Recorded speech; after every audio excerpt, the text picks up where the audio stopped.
Hey, man, we got a club car president here with a tempo body. It don't run. I'm gonna show you a couple of things to check on it. First thing you want to do is volts DC. Want to put your black lead of your meter on the main negative. And then you want to put red lead of your meter on the main positive. Let's see what we got. Alright, main positive, main negative. And what we want to do, first thing we're going to do is check the OVC.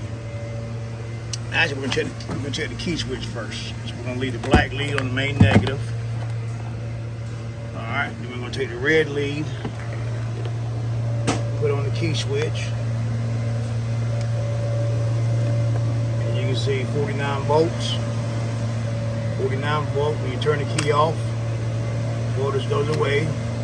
So voltage comes in the green wire, goes out.